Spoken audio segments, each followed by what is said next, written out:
Okay, we had lost our sound earlier on, so if you can just take us back, the curriculum, you're saying that it's the same curriculum with people with normal people, if I can say so. Yeah. But the difficulty is the fact that you've got to visualize everything for them. Yes.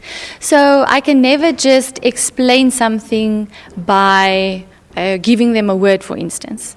I have to create this picture with my hands for them to create a picture in their minds to understand exactly what I mean when doing that.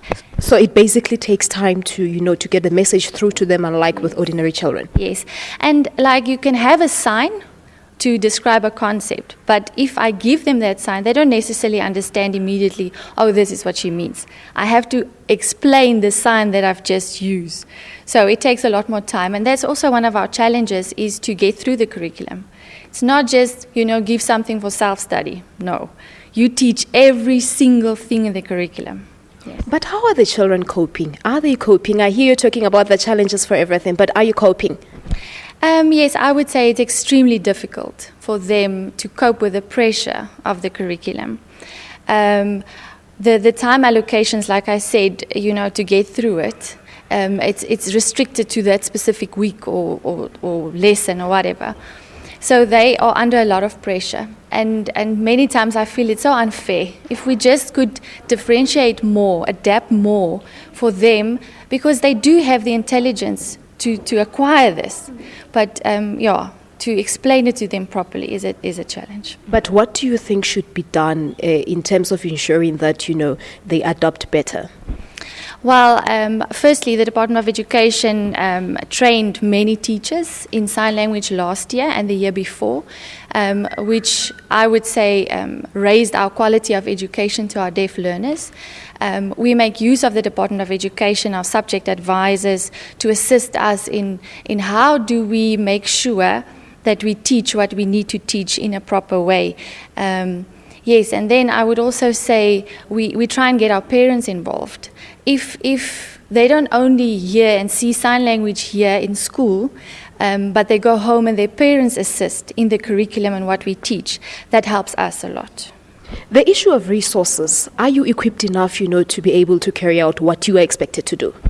I would say in Gauteng, we are very fortunate. The Department of Education has been very resourceful for us in terms of especially the sign language curriculum that was implemented last year. So we've received lots of resources, but there are many, many other schools, deaf schools in our country, that has received nothing. And yes, we've been very fortunate. So you're accommodating learners from the age of 3 to the age of 21. What is the pass rate like in the school?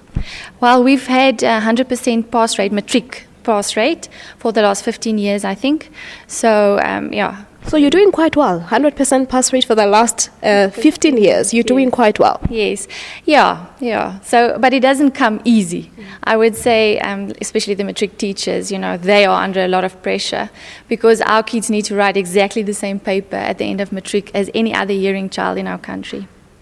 Well, thank you very much, Johanna. That's Johanna Gekana. She is one of the teachers or educators here at Transorania School for the Deaf, taking us through what a normal day for a teacher like her is here at school. So basically, the school is doing quite well, 100% pass rate on their matric class for the past 15 years. So we'll be talking to the other parties involved here later on the show. We'll also be talking to the head girl of the school and some other teachers. And we'll also be talking to Asanda. Asanda was born in a family of deaf parents, so she will definitely take us through the challenges that she faced while she was growing up. But now, let's quickly take a commercial break.